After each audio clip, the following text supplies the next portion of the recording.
Hi students of class 12, कैसे हैं आप students? Myself Hemant Goyal, director Speciality Comet, welcome you in our institute Speciality Comet.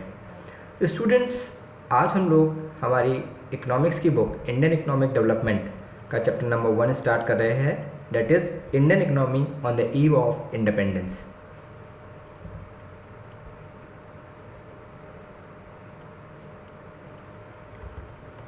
Students, इस chapter में हम लोग हमारे colonial exploitation of the Indian economy under the British rule कि British rule ने किस तरीके से इंडिया को एक्सप्लॉइट करा है। Features of Indian economy on the eve of independence, at the time of independence हमारे क्या फीचर्स थे इकोनॉमी के, हमारा एग्रीकल्चर सेक्टर, हमारा इंडस्ट्रियल सेक्टर, हमारा फॉरेन ट्रेड और हमारा डेमोग्राफिक प्रोफाइल कैसा था at the time of independence under British rule, हमारा occupational structure and infrastructure on the eve of independence. Students, start करते हैं हमारे फर्स्ट टॉपिक से। हमारा फर्स्ट टॉपिक है colonial exploitation of the Indian economy under the British rule. किस तरीके से हमारी इकोनॉमी को एक्सप्लॉइट किया गया ब्रिटिश रूल के अंदर। Indian economy became both stagnant as well as backward under the colonial exploitation. At the time of British rule हमारी इकोनॉमी एक तो स्टेगनेंट थी, यानी कि आगे नहीं बढ़ रही थी। स्टेगनेंट का मतलब फिक्स हो जाना, एज वेल एज बैकवर्ड, ऊपर से पीछे और चली गई। ठीक है, कहाँ चली गई? पीछे, अंडर द कॉलोनियल एक्सप्लॉयटेशन। अच्छा, किस किस केस में हम लोग बैकवर्ड हुए थे या हमारा एक्सप्लॉयटेशन हुआ? एक तो हुआ एग्रीकल्चर सेक्टर में, दूसरा इंडस्ट्रियल सेक्टर और तीसरा है बेटा इंटरनेशनल ट्रेड। ठीक है, अगर आपसे एग्जाम में क्वेश्चन पूछा जाता है कि colonial exploitation of the Indian economy under the British rule समझाइए, तो आप लोग 3 कॉन्सेप्ट समझाएंगे, एक एग्रीकल्चर सेक्टर, एक इंडस्ट्रियल सेक्टर और एक इंटरनेशनल ट्रेड। ठीक है, तो हम लोग फर्स्ट स्टार्ट करते हैं हमारा first sector, colonial exploitation of agriculture sector. किस तरीके से हमारा जो एग्रीकल्चर सेक्टर है उसको एक्सप्लॉयट किया गया under the British rule. First है बेटा ज़मींदार्स। एक सिस्टम था ज़मींदारी सिस्टम, मैं आपको बताता हूँ शॉर्ट में ज़मींदारी सिस्टम क्या था। फॉर एग्जांपल, जो हमारे किसान थे, हमारे फार्मर्स थे, उनके पास ज़मीन नहीं थी, तो वो लोग क्या करते थे, जो ज़मीन का मालिक होता है उसे कहते हैं ज़मींदार, उसके पास जाते थे और कहते थे कि भाई साहब हमको खेती करने के लिए कुछ ज़मीन दे दो। ठीक है, तो वो क्या करता था, जिसकी ज़मीन थी वो कहता था ठीक है मैं आपको खेती करने के लिए ज़मीन देता हूँ, आप मुझे इसके ऊपर रेंट देना। ठीक है, क्या देना? रेंट देना है। और वो उससे बहुत हैवी रेंट चार्ज करता था। ठीक है, अब मान लीजिए खेती है, ठीक है ना, एग्रीकल्चर है, हो सकता है मानसून अच्छा हो गया तो अच्छा हो जाएगा, नहीं हुआ तो नहीं होगा, और उस समय ज़्यादा बारिश नहीं हुआ करती थी, तो फिर भी रेंट देना पड़ता था किसान को। ठीक है, तो सारी मेहनत तो कौन करता था? हमारा किसान, हमारा फार्मर करता था। बट जो काफ़ी अच्छा रेंट है वो किसको मिलता था? लैंडलॉर्ड को, यानी कि ज़मींदार को मिलता था। ठीक है, और ज़मींदार को वो पैसा किसको देना पड़ता था? ठीक है, हमारे ब्रिटिशर्स को देना पड़ता था। ठीक है ना, क्योंकि उस समय ब्रिटिश रूल था। ठीक है, तो ज़मींदार भी किसके अंडर में थे? ब्रिटिशर्स के अंडर में थे। ठीक है, तो ध्यान से समझना कि किस तरीके से हमारा एग्रीकल्चर सेक्टर एक्सप्लॉइट हुआ। फर्स्ट पॉइंट है, zamindars were declared as owner of the soil. That's definitely owner of the soil, यानी कि जो चीज़ बन रही है, ठीक है, उसका ओनर कौन है? ठीक है ना, यानी कि जो भी काम हो रहा है उसका ओनर कौन है? ज़मींदार। दे were to pay a fix sum to the government, they were to pay a fix sum to the government by way of land revenue, by way of land revenue, and were free to extract as much as they wish from the tiller of the soil, that is farmers। जैसे कि मैंने कहा कि ज़मींदार को, जो owner है soil का यानी कि लैंड का, उसको पैसे किसको देने होते थे? गवर्नमेंट को, यानी कि ब्रिटिशर्स को। ठीक है, in the form of land revenue, and were free to extract, और वो चाहे जितना ले सकता था, किससे? फार्मर से। ठीक है, जो भी उसकी इच्छा होता उतना रेंट वो चार्ज कर देता। अब बेचारा फार्मर कुछ नहीं कर पाता और उसको जितना ज़मींदार मांगता उसको उतना रेंट देना पड़ता। ठीक है, so tiller of the soil, tiller of the मतलब जो काम करने वाला है वो तो था फार्मर, और ओनर ऑफ द सॉइल जो पैसे ले रहा है वो कौन था? ज़मींदार। ठीक है, the tiller of the soil यानी कि farmer got a bare minimum for the survival, उनको सिर्फ सर्वाइवल जितना पैसा मिलता था। ठीक है, they were left with no surplus for investment in agriculture, उनके पास में कुछ भी नहीं बचता था जिससे वो एग्रीकल्चर में इन्वेस्ट कर पाए। कौन? Farmers. The zamindars on the other hand spend their revenue income on the luxurious of life, और ज़मींदार हैवी पैसा यानी कि हैवी अमाउंट लेकर किससे? फार्मर्स से अपनी लग्जरीज चीज़ों के अंदर पैसा खर्च करते थे और कुछ पैसा ब्रिटिशर्स को दे देते हैं। Therefore no investment was made for the development of agriculture, इस तरीके से एग्रीकल्चर के ऊपर कोई इन्वेस्टमेंट, कोई डेवलपमेंट नहीं हो पाता था। ठीक है, तो आपको समझ में आया किस तरीके से हमारा एग्रीकल्चर सेक्टर एक्सप्लॉइट हुआ due to zamindari system, land revenue system के अंदर। ठीक है, नेक्स्ट पॉइंट था आपका colonial exploitation under industrial sector. Industries किस तरीके से बर्बाद हुई हमारी। ठीक है, prior to British rule industrial sector in India was well known for its handicraft. British rule से पहले जो हमारा इंडस्ट्री सेक्टर था वो किसके लिए फेमस था? हैंडीक्राफ्ट्स यानी कि हाथों से बनाए हुए आइटम के लिए। Indian handicrafts enjoy a world wide reputation for the variety and quality. जो हमारा हैंडीक्राफ्ट आइटम था वो हमारी वेराइटी और क्वालिटी के लिए पूरे वर्ल्ड में मशहूर था। But these were destroyed by the British government in 2 ways। But ये भी हमारी ब्रिटिश गवर्नमेंट ने, ठीक है, डिस्ट्रॉय कर दिया। किस तरीके से? Foreign demand for the Indian handicrafts were destroyed by way of heavy duty on their export. ध्यान से समझना, फॉरेन डिमांड ऑन इंडिया, जैसे कि फॉर एग्जांपल हम लोग इंडिया से चीज़ें बाहर भेजते थे कंट्री के बाहर, तो हमको काफ़ी अच्छा पैसा मिलता था। बट उस पर ब्रिटिशर्स ने क्या कर दिया? हैवी टैक्स लगा दिया। ठीक है, टैक्स लगाने से यानी कि ड्यूटी लगाने से बाहर कोई हमारा सामान खरीदता नहीं था क्योंकि महंगा हो गया वो सामान। ठीक है, महंगा होने की वजह से पूरी मतलब वर्ल्ड वाइड हमारा सामान नहीं खरीदते थे लोग, क्योंकि ब्रिटिशर्स ने इतना ज़्यादा टैक्स लगा दिया कि लोग उसको अफोर्ड नहीं कर पाते थे, जिससे हमारी डिमांड, इंडियन हैंडीक्राफ्ट्स की डिमांड क्या हो गई? कम हो गई बेटा। ठीक है, सेकेंड पॉइंट है domestic demand for the Indian handicrafts were destroyed by way of duty free import of the British goods in the Indian market. ठीक है, बाहर जाने पर तो टैक्स लगा दिया। दूसरा जो डोमेस्टिक डिमांड थी यानी कि जो इंडिया के अंदर ही डिमांड थी हमारे हैंडीक्राफ्ट्स की, वो भी डिस्ट्रॉय हो गई। कैसे? कि जो गुड्स बाहर से बन के इंडिया में आ रहे थे उनको क्या कर दिया? ड्यूटी फ्री कर दिया, यानी कि उनसे टैक्स हटा दिया। तो वहाँ से चीज़ें सस्ती आने लग गई बाहर से। ठीक है, तो बाहर से चीज़ें सस्ती आने लग गई तो जो इंडिया का आदमी है वो भी सस्ती चीज़ें खरीदने लग गया। ठीक है, तो इस तरीके से हमारा इंडियन जो हैंडीक्राफ्ट इंडस्ट्री थी हमारी इंडिया की, वो क्या हो गई? एक्सप्लॉइट हो गई, बिल्कुल डिस्ट्रॉय हो गई। ठीक है, थर्ड पॉइंट है बेटा किस तरीके से हमारा जो इंटरनेशनल ट्रेड है वो भी क्या किया गया? एक्सप्लॉइट किया गया under the British rule. India's international trade was exploited through discriminatory tariff policy, यानी कि टैक्स ऑन इम्पोर्ट्स। क्या हुआ? इम्पोर्ट पे टैक्सेस लगा दिए। ठीक है, तो जो टैरिफ पॉलिसी थी वो गड़बड़ा गई। It implies duty free export of Indian raw material to fulfil the industrial needs in Britain. जो इंडिया के अंदर आने वाली चीज़ थी, ठीक है ना, कुछ चीज़ें अदर देन हैंडीक्राफ्ट्स, उन पे टैक्स लगा दिया तो वो इंडिया में आ नहीं पाई। और जो इंडिया से बाहर जाने वाली चीज़ थी वहाँ से टैक्स हटा दिया गया, स्पेशली किसके लिए? ब्रिटेन के लिए। जो चीज़ें ब्रिटेन जा रही थी वहाँ से टैक्स बिल्कुल हटा दिया, तो इंडिया से तो चीज़ें चली गई। ठीक है, और इंडिया को टैक्स भी नहीं मिला। और जो इंडिया में चीज़ें आ रही थी स्पेशली अदर ब्रिटेन से, वहाँ से टैक्स लिया नहीं जाता था। तो दोनों तरफ से इंडिया को क्या हो रहा था? नुकसान हो रहा था, माल के आने पर भी और माल के जाने पर भी, गुड्स के आने पे और गुड्स के जाने पे।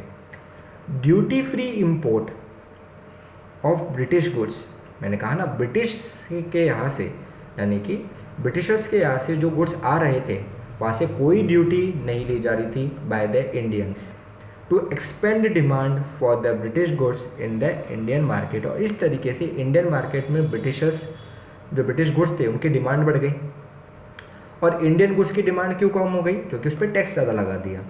It was owing to discriminatory tariff policy that India became importer of finish goods from Britain and exporter of raw material to Britain. यानी कि हम लोग ऐसे बेवकूफ़ बन के रह गए हमारी कंट्री के अंदर ही कि हमारे यहाँ से तो रॉ मटेरियल जा रहा है, और वो रॉ मटेरियल जो हमारे यहाँ से जा रहा है बाहर से चीज़ें बनकर वापस हमारी कंट्री में आ रहा है in the form of finish goods. For example हमारे यहाँ से क्या जा रही है? कॉटन। ठीक है, कॉटन रॉ मटेरियल है।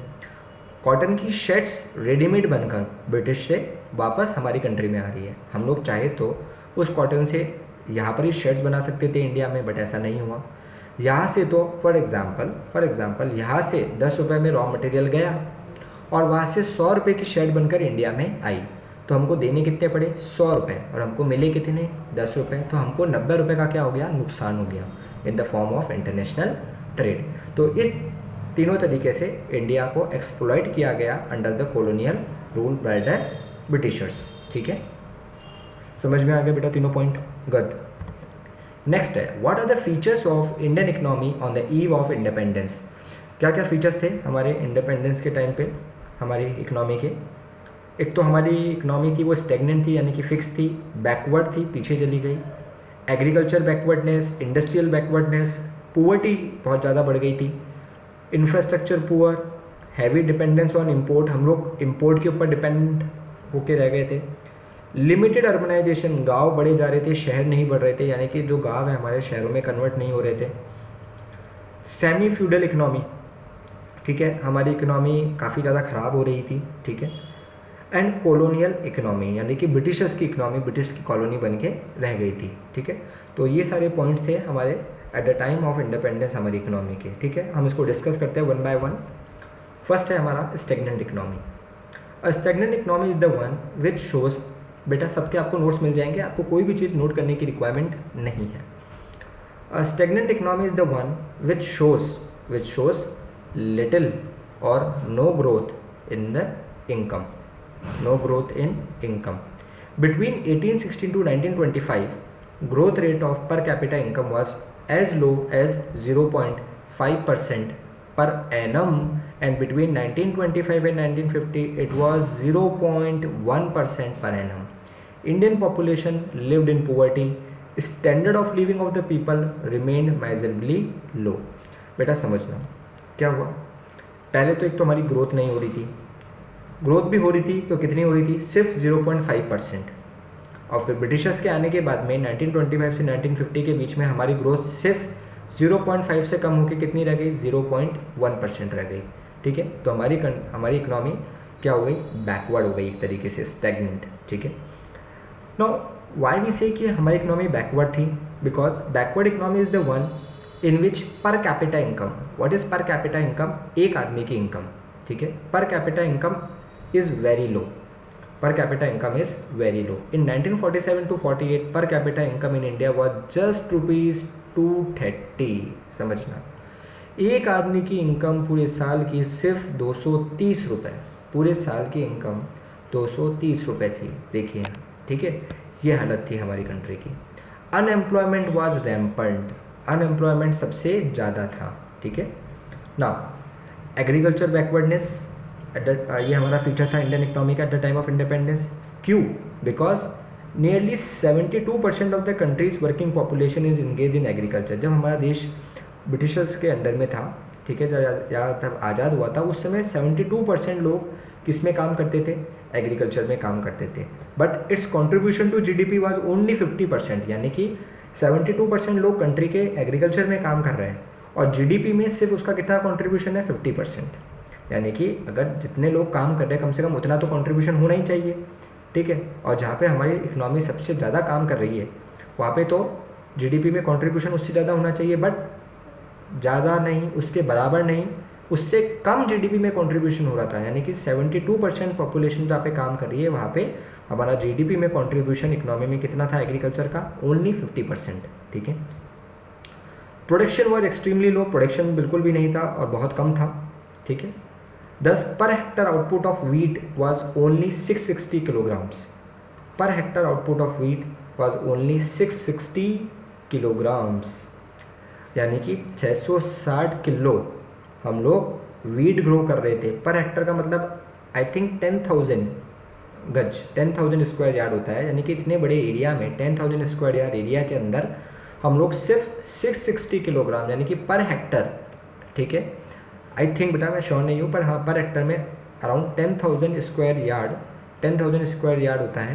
यानी कि पर हेक्टर में, ठीक है, इतनी बड़ी ज़मीन में 10,000 स्क्वायर यार्ड के अंदर सिर्फ 660 किलो हम लोग वीट ग्रो कर रहे थे और 665 किलोग्राम्स राइस ग्रो कर रहे थे, जो कि बहुत कम रेशो था। ठीक है, food grain production was barely enough for subsistence.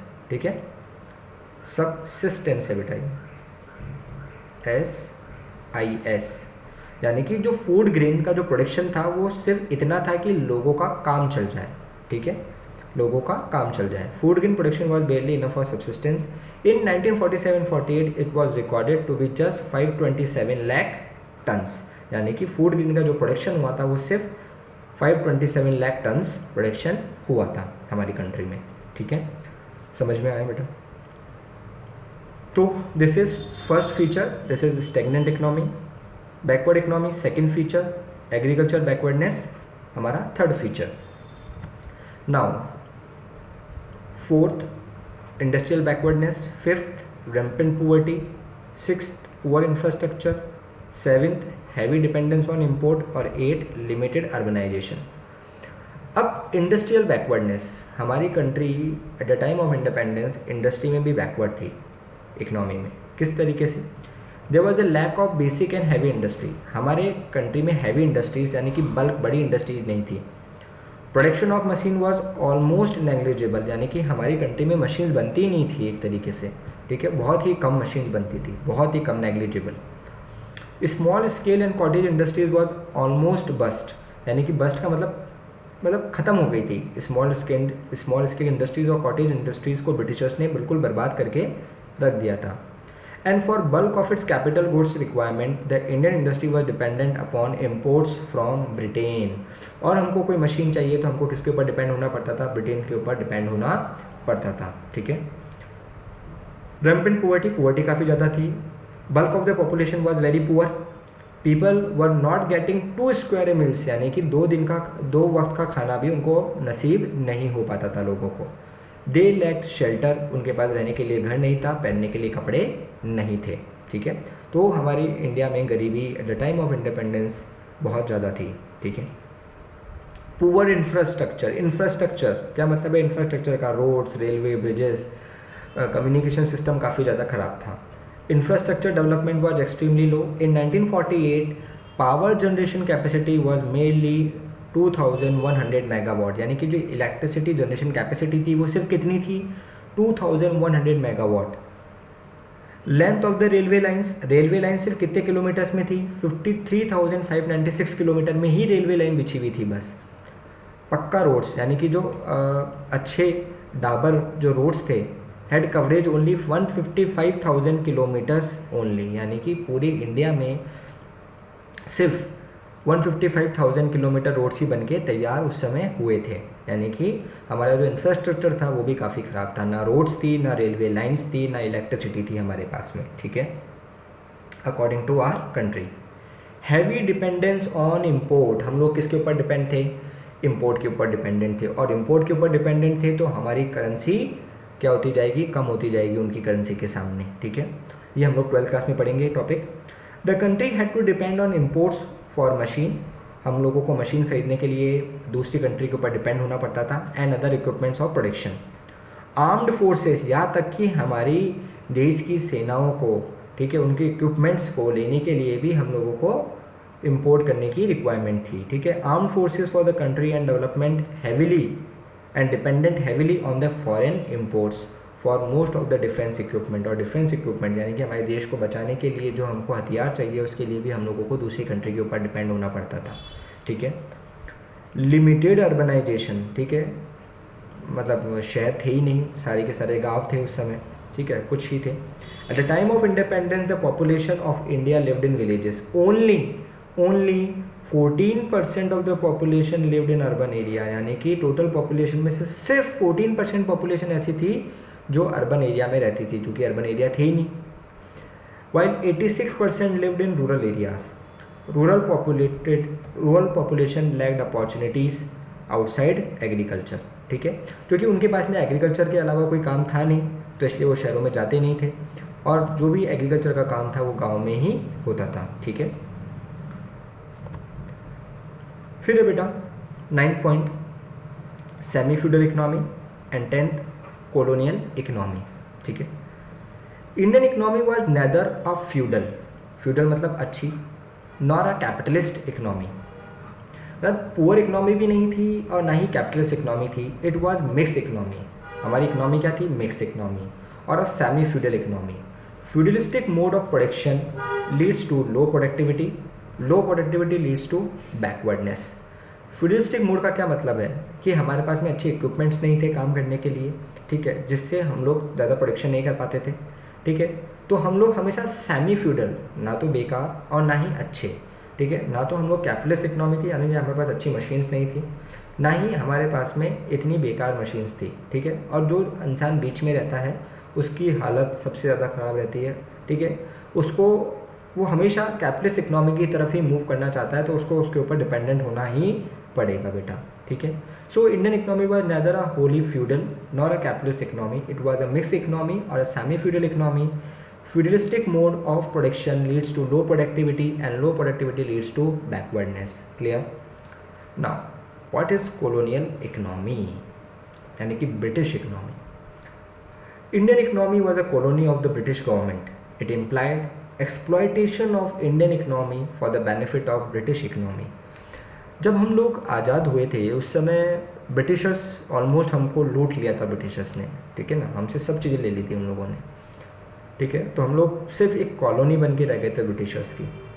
British government curved, यानी कि हमको बिल्कुल एक जाल में फंसा लिया था। British government curbed domestic industry by imposing heavy taxes, this force the India to buy the British goods. इस वजह से हम लोगों को बाहर के गुड्स परचेज करने पड़ते थे। Indian economy was used to source as a raw material, जैसे कि हम लोगों ने डिस्कस किया थी, हमारे यहाँ से रॉ मटेरियल जाता था और बाहर से फिनिश गुड्स आता था। And export of raw material were almost are duty free. Atrocities work committed of the Indian artisans so as to force them to close their cottage industries. Atrocities मतलब हम लोग कह सकते हैं गुंडे मवाली, ऐसे लोग जिन्होंने हमारे जो आर्टिस्ट लोग थे जो इंडियन हैंडीक्राफ्ट्स के आइटम्स बनाते थे उनके ऊपर फोर्सफुल चीज़ें उनको बंद करने के लिए मजबूर कर दिया गया उनकी इंडस्ट्रीज़ को। This lead to destruction of Indian handicrafts, और इस वजह से हमारा इंडियन हैंडीक्राफ्ट सिस्टम भी बिल्कुल ऑलमोस्ट रूइंड ख़राब हो गया था at the time of independence. तो बेटा ये सारे हमारे फीचर्स थे at the time of Indian economy, at the time of independence, ठीक है। वापस देखना, स्टेगनेंट टोटल 10 थे। Stagnant economy, backward economy, agriculture backwardness, industrial backwardness, rampant poverty, poor infrastructure, heavy dependence on imports, limited urbanisation, semi feudal and the colonial economy. I hope students आप लोगों को ये सारे पॉइंट्स अच्छे से समझ में आ गए हैं। अगर बेटा आप लोगों को इन पॉइंट्स में कोई भी प्रॉब्लम है आप लोग मुझे व्हाट्सअप कर सकते हैं, ठीक है। मैं आपको कॉल करके या व्हाट्सअप पे आप लोगों की प्रॉब्लम को सॉल्व कर दूंगा। Till then be safe in your home. Thank you so much.